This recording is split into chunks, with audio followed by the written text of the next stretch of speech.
All right, welcome to part 4 of the Wordle tutorial. I think it's part 4. Yeah, part 4. So now we just need to handle this valid case. So I'm going to delete this print string here, and we'll start writing this code. So if it's valid, the first thing we want to do is create a variable over here. And this is going to be called the submit word index. We're going to make this an integer. So this variable is basically only going to be used right here, but it needs to be a public variable because, well, we can't have local variables inside the event graph, and we can't put this code inside of a function because we're using delays. So sort of unfortunately, we have to make a variable that's global to the class that we're going to use right here.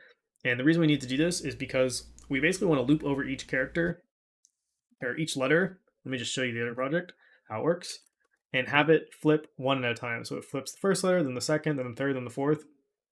And we can't do that inside of a for loop because for loops run all in one frame. And this needs to happen over several frames. So we're making this variable to sort of act as our for loop to keep track of which letter it's on. So the first thing we're going to do is set this to 0 by default. And then we want to get the first tile. So we'll say board get tile. And then we'll just pass in this information. So the guess index is, of course, our current guess index. And the letter index is going to be our this guy right here, the submit word index, the one that we're currently submitting. Make sure you get the submit word index and not the current letter index or it won't work. So now we need to take this tile and submit it. So over here on the left, let's just make a function called submit tile, and we'll make this private. And this needs to take in a pp underscore tile for the current tile, and it also needs to take in an integer for the current index. All right, so inside of here, the first thing I want to do is check if the letter exists anywhere at all inside of the word. So to do that, we'll drag in our goal word, and we'll say find substring, and we want to look for the letter. So we'll say current tile, get letter. So this is just checking if the letter exists anywhere inside of the substring. We don't really care where at this point. And so to check that, we can just check if this is greater than -1, because this function returns -1 if it's if the substring was not found inside of the string. So we'll do a branch here. And so again, this is just checking is the letter anywhere inside the word. And so if it's not anywhere inside of the word, we want to submit the letter as a error, basically. So inside of our tile, we also want to make a submit letter event. So over here, we will say add custom event and call it submit letter. And the reason we need this is because when a letter gets submitted, it needs to do that flipping animation, and it also needs to potentially change colors. So that's what we're going to do right here. So the first thing we want to take in is a material. So if you just search for material, I believe we just want, or no, we want material instance is what we want. Yeah, material instance. And we'll just call this material. And this is because the game mode is going to tell us what material to use based on if we're the correct letter or not. So if we're correct, it's going to be either green or yellow, depending on if it's in the right spot. Otherwise, it's going to be that dark black color, right? So what we want to do is, first of all, we want to set a timer for, well, actually, let's make the timeline first for the flipping. So we're going to add another timeline. So add timeline, and we're going to call this the flip timeline. And this is going to be in charge of flipping over the letter. So inside of here, we'll add a new float track. Again, make sure you set the length to 1 up here. That's very important. And we'll add just very simple 2 nodes inside of here, 1 down here and 1 up here. So the one on the bottom left, we want to be 0, 0. And the one on the top right, we want to be 1 to 1. So it's just going to go from 0 to 1 over a length of 1. And then again, I'll rename the output value here to alpha.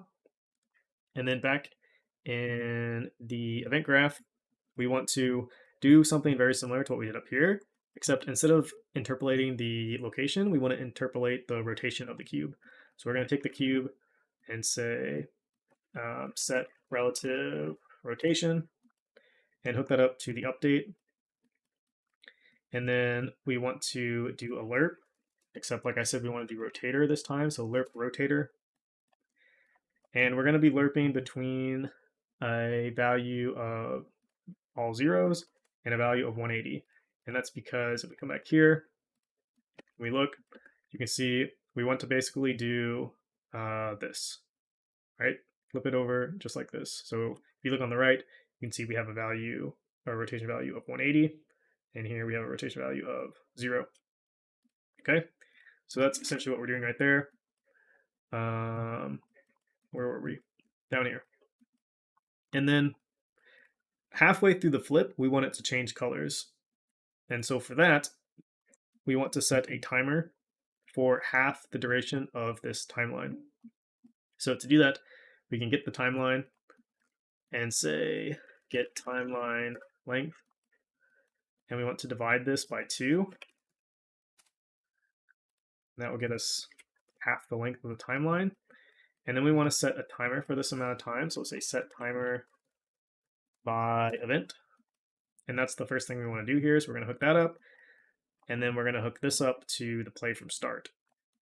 And then we want to drag off this and say create event, or sorry, not create event, add custom event. And I'm just going to rename this to change colors. And we can just put this right here for right now. And then inside of here, we want to say cube, and we want to set the material on it to whatever material was passed in. So essentially what this is going to do is make it so that once the flip is halfway done flipping, it's going to at that point change the material, which is going to change the color of the cube. So hopefully that makes sense. So now that we have this written, we can go back to wherever we were, which I have no idea. All right, we're inside of the Wordle game mode, inside of submit tile. So we were checking, is the letter anywhere in the word? And if it's not, then we want to say, we want to get the current tile, which is right here. So we're going to say get current tile. And we want to call that function we just wrote. So we're going to say submit letter. And hook this up to the false. Oops, to the false. And then we want to select the material here. So these are the materials we made at the beginning. So if it's not a correct letter, but they have submitted it, so we want to use the mi underscore submitted letter. So that's the bad letter case. And now the next thing we want to check is whether or not, well, for this true, we want to check whether or not the letter is actually in the correct spot. Because all we know so far is that the letter is somewhere in the word. We don't know if it's the correct spot or not the correct spot, and we need to set it to either yellow or green based on that information. So to check if it's in the correct spot, we can simply just check if this index here, which is where it found the letter at, is equal to the current index that's get passed in. So we can say equals and say get current index. Get current index. Make sure you get the get current index, which is this input parameter over here. Make sure you're not getting some other variable for this. And then we'll do a branch. And so this one is checking is the letter in the exact right location. So if it is, we want to just copy this, paste, hook it up to the true, and we want to change this to perfect letter. Otherwise, for the false, we just want to set this to correct letter. All right, so now back inside the event graph, we can come back to where we left off here. So remember, we're doing this loop where we're kind of looping over the tiles.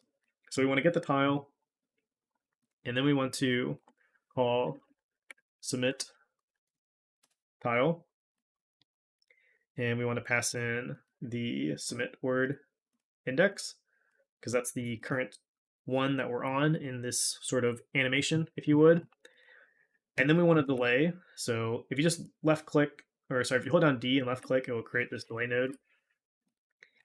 And then you can put whatever value you want here. I'm going to use 0.4. This is basically how long it's going to wait until the next tile starts animating. And then we want to check if there actually is a next tile before we assume that there is one. So we'll drag in the submit word index, and we want to make sure and check that it is less than the last valid word index. So we'll say less than, and then we'll get the board, and we will get word at, or get word last valid index. Hook that up. And then we will do a branch off of this guy. And so if it's false, that means that we've reached the end, and so we don't want to continue anymore. So we'll handle this case in a little bit, but first let's handle the true case. So the true case is that there's still another tile that we need to flip. So the first thing we want to do is take in our submit word index and increment it. So that will go to the next one. And then we actually want to go back here and start executing code from this location again. So I'm going to double click here. Pay attention to how I do this because sometimes it's a little tricky if you're not familiar with blueprints. So double click here to create a reroute node. And what we're going to do is we're going to take from here and drag back to here. And by default, it's going to look like nothing happened. But what you can do is just take these nodes here and kind of drag them down so you can get an idea of what's going on. We want to make this loop back. So we'll add a reroute node here, move it up to the top, and I'll add one more reroute node over here. And now you can kind of see what's going on. So this is the full picture, right? Now I can move this back. So it's basically just looping back and starting back here again. So it's sort of like a for loop, but when we do it this way, it allows us to use a delay inside of it, which is why I'm doing it this way. Okay. For now, let's just in the false here, let's just set our input mode back to game only and reset our current index so that way we can move on to the next row. And then later here, pretty soon, we'll write the code to check whether or not the game is actually over. So in the false, we will say get player controller, and we'll say set input mode game only, which will allow the player to start typing again. And then we also want to make sure that we increment our current guess index, because now we are done with one guess and we're moving on to the next. So we'll drag this in, and we'll say increment. And then finally, we want to reset our current letter index back to 0 since we're starting a new word. We want to start on the first letter. All right, so let's give this a try, see what we messed up. So press play. I'm going to try garbage first, press enter, nothing works. I can backspace, I'll try apple, and it's flipping, except it doesn't look like any of the letters were correct. Now that actually might be fine because we don't actually know what the correct word is. So let's go back and change it so we actually know what the correct word is. And that happens inside of the start round function. So like I was saying before, to test it, it's really easy if you just unhook this and type whatever you want here. So I'm going to use glide since that's what I used before. Again, make sure you type all capitals because it's expecting all the letters to be capitalized. Save everything, press play, and we'll type apple. So we should get, okay, so we got the L is yellow, which is a very bright yellow, and we got the E is green. So that is correct, right? Because glide does have an L in it, and the E is in the correct spot. So now if we do this, okay, so this seems to be working so far. Let me just adjust these colors real quick so they're not so bright, because it's kind of hard to see the letters when they're that bright. Make this darker. All right, let's try this again. Apple. All right, there we go. And the reason these look brown, like the background for the A and the P look brown, is because this level just has like brown light everywhere. So if you're on a different level or you want to change the lighting, it would obviously change the way these look as well. But I'm not super worried about that right now. Okay, so now that we have that working, Really, the last thing we need to do, I'm going to leave this unhooked right now and keep it as glide so that we can continue testing. Really, the last thing we need to do. Oh, actually, I don't think we ever tested whether or not these things work. Let's try this real quick. Oh, it seems to work.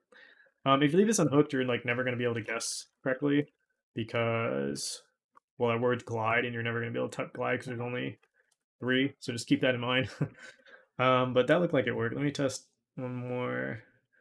Let's do max out here. Okay, yeah, it's working.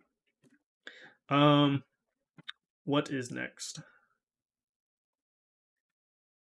So I think it's just the game over stuff at this point. So back in the event graph here. So right here is where we want to handle, or right here is where we want to check if the game's over, right? Because this is after you've submitted a word and after all of the words or all the letters in the word have finished doing a little animation, it's going to run this code. So before we move on to the next guess, we want to actually make sure, well, we want to check if the player has another guess, and we also want to check if they've actually guessed the right word. So I'm going to unhook this for right now, and we're going to make a function called check for game over, which we're going to call in that spot. And we're going to make this private, and we're going to make it return a boolean for whether or not the game should be over or not. So inside of here, we're going to start out with a sequence node. So you can hold on S and left click to create a sequence node. The first thing we want to do is check if we've guessed the word. So to do that, we can use our handy little get current word function. And we can check that it is valid. And so we'll do an and. We want to check that the current word equals exactly the goal word. So if both of these are true, then we know that they have guessed the correct word. So we'll do a branch here. And if it's true, we will return true. Make sure you check the checkbox here. The next thing we want to check is if they are out of guesses, which would mean that they have lost. So to check that, we can say current guess index is greater or equal to the last guess index. So get the board, drag in the board, and say get. I always forget what I call this. Get word last valid index. So if it's greater than equal to the last valid index, that means we still have more guesses. Or sorry, it means that we don't have any guesses left, right? So we'll do a branch. And so if this is true, we also want to return true, meaning that the game is over. So I'm just going to copy paste this return node and hook that up. And so if both of these fail, or well, if both of these, neither of these return true, I should say, then we just want to return false because we know that the game is not over. So I'm just going to add one more little pin here and then paste this again and then make sure you do false. So this one should be false and these two should both be true. All right, so back in our event graph here, where were we? Right here. So the first thing we want to do is we want to check for game over. And then we're going to do a branch here. So if the game is not over, then we want to do the stuff we had before. So we're going to take all this and hook this up because this basically moves us to the next guess, all this code. However, if the game is over, what we're going to do is a quick little delay here so that you'll have a moment to look at the board before the game over screen pops up. So we'll just say like 1 second. And then we're going to make an in-game function. So we'll say in-game, we'll make it private, and we will call that from right here. And so obviously you can do whatever you want inside of here for your game, but for this tutorial, we're just going to make a simple little pop-up that says game over. It's going to tell you what the word was in case you didn't get it, and it's going to let you retry it again. So first we need to create the game over widget. So back in the content folder, right click, new widget blueprint, select the user widget as the parent, and we'll call it game over underscore widget, and then open this guy up for editing. And again, you can design this however you want. I'm just going to keep it really simple right now. So we'll do a canvas panel for the background, and then we will add a blur effect just to give it a nice kind of overlay effect because we're going to overlay it. And then for the blur, we want to stretch it across the whole screen. And so make sure you zero out these values so it goes across the whole screen. And then we can set the blur value, or the blur strength rather, to like 2 or whatever you want. And then we're going to add a border so we can have a nice color. Add that to the canvas panel as well. And again, do the same thing, stretch it to the entire screen, zero this out, and select a brush color. I'm just going to go with black and then give it like some transparency to it. All right, now that we have this, we can add some text to the canvas panel. Again, well, for this one, we want to center it to the middle maybe, or wherever you want. Zero this out, hit size to content, and set the alignment to 0.5 for both of these guys. And then just make this bigger and just say game over. And then let me move this up a little bit actually. And then below that, I'm just going to display the word. So I'm actually just going to copy this and make it a little bit smaller, maybe like 50. And I'll just put word here so we know that it's talking about, or it's going to be bound to the actual whatever the goal word was. And then finally, we want buttons for going back to the main menu and for quitting. So we will say button and drag this onto the canvas panel, set it to be, actually, let's put these inside of a vertical box just to make our lives easier. So let's add a vertical box to the canvas panel. And then the vertical box we will anchor to the middle, zero out all this stuff, size the content, 0.5, 0.5. And then inside the vertical box, we will add our buttons. So here's our button, and then we want to add some text to it. So we'll add text to the button. And then let me just move this vertical box down to like here, put 100 in for the position Y. And then for the text, we will change this to say main menu. And then we'll add one more button. So we'll just duplicate this guy. And we will rename the text to just say quit.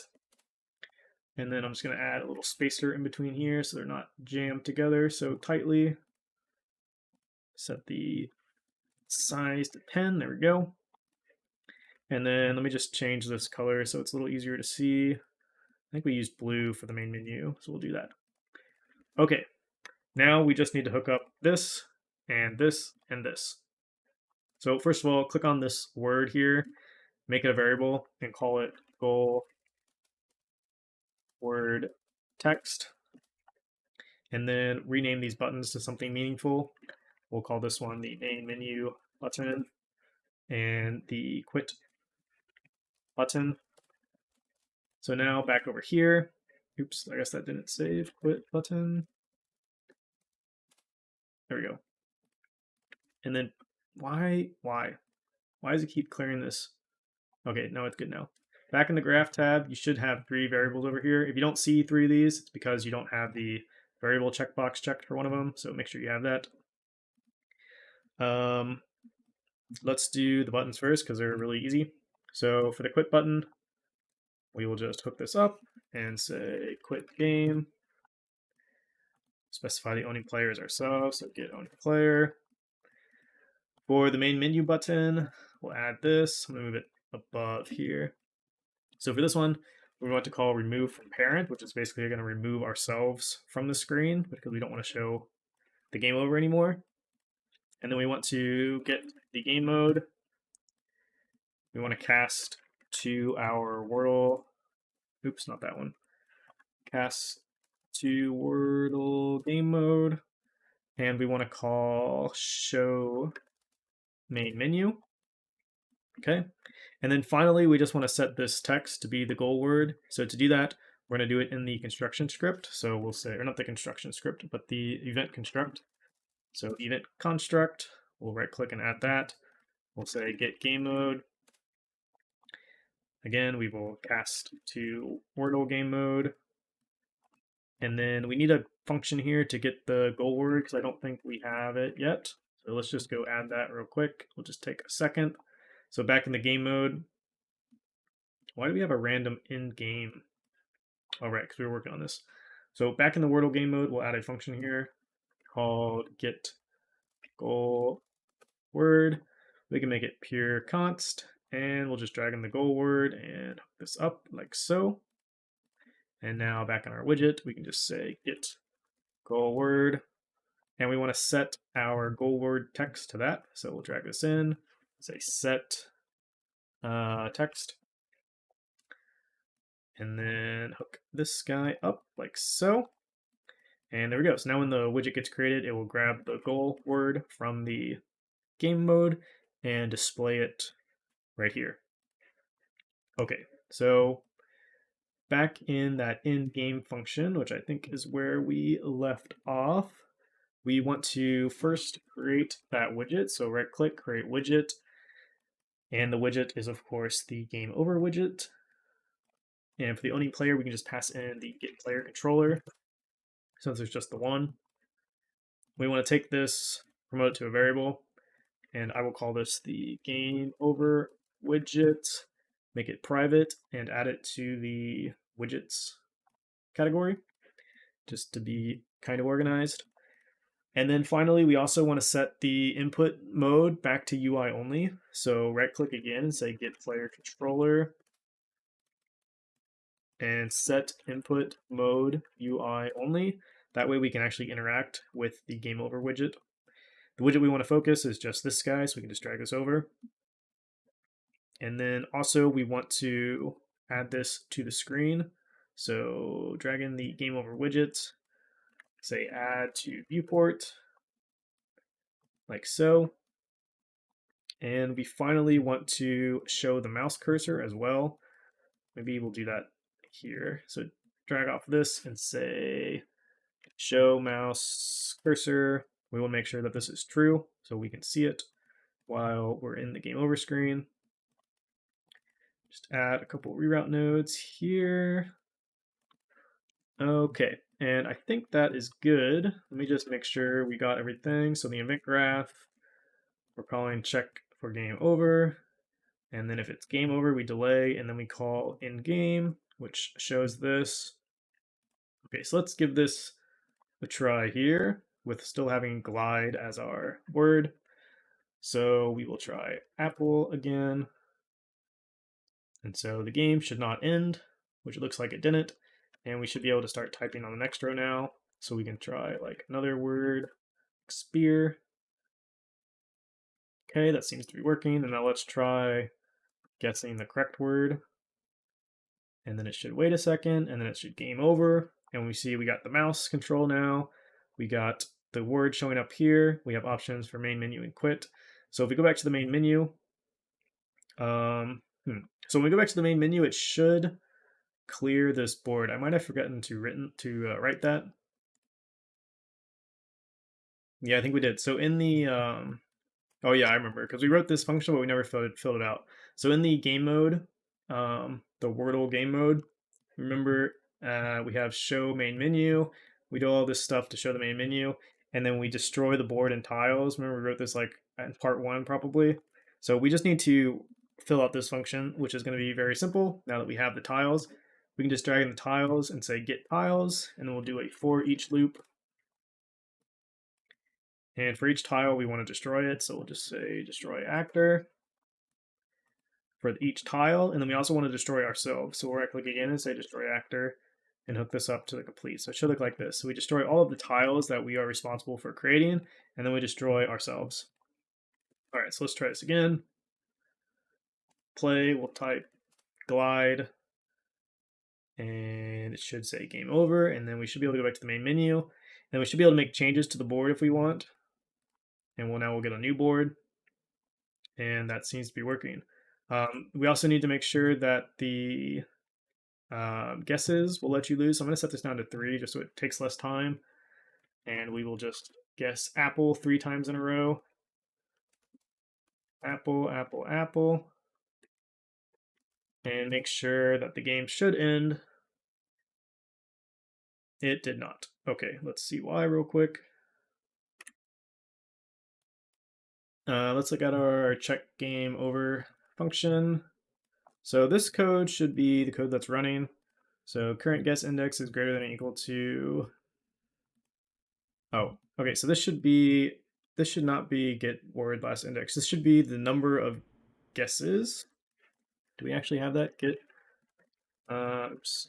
Get num. I cannot type. Get num. No, we don't. I cannot type at all. Get num. No, we don't have it. Okay, so inside board, just really quickly, let's add an accessor for this.